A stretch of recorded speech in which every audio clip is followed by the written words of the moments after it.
Bos días a todos, amigos, dende o meu recuncho de Trevinca.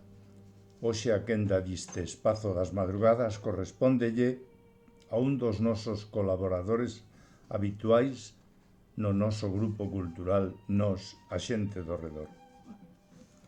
César Luis Santamarina é un inxenioso escritor que nos ten tan acostumados ao seu persoeiro de ficción, o Sarxento Pombo, que ás veces pensamos que en verdade é un sarxento real, que en calquera momento nos podemos atopar na rúa. Hoxe César Luis regálanos no número 20 da nosa revista outra historia deste curioso persoeiro, ao que tentarei poñer voz. Leva por título O director, os colexios de Ourense e o Sarxento Pombo. Esta mañán o Sarxento Pombo atopou o seu WhatsApp cheo de mensaxes. Chamoulle a atención un deles.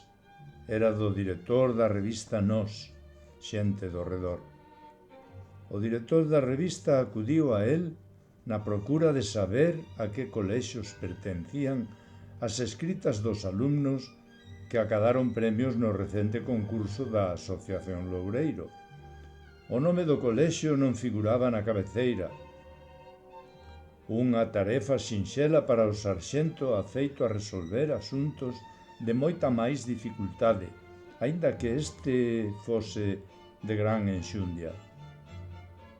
O sarxento Pombo gañou unha merecida reputación por resolver casos escuros e comprometidos.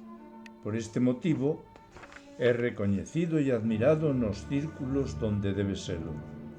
Aínda que o sarxento Pombo non é sarxento, solicitou unha excedencia e obtivo brillantemente en 10 anos un grao en psicología, antes coñecida como licenciatura en psicología.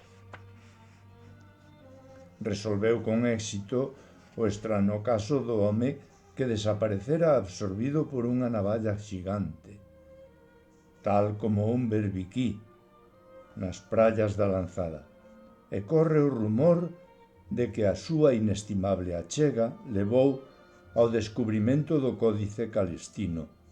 Agora presta as súas asombrosas habilidades analíticas a calquera asociación ou individuo que o precise.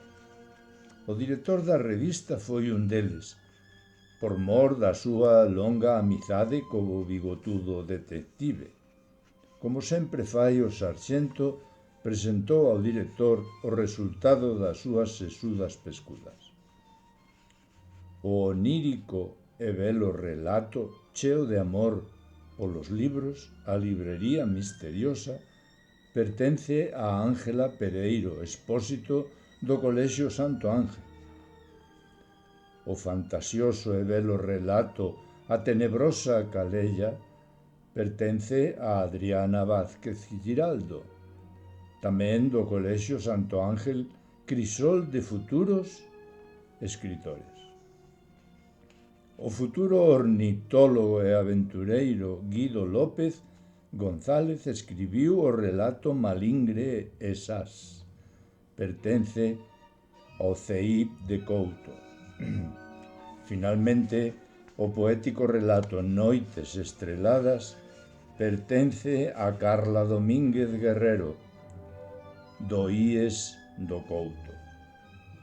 O sarxento pídeme que lle agradeza ao señor director da revista Nós, a xente do redor, a oportunidade de ter pescutado en tan interesante cuestión.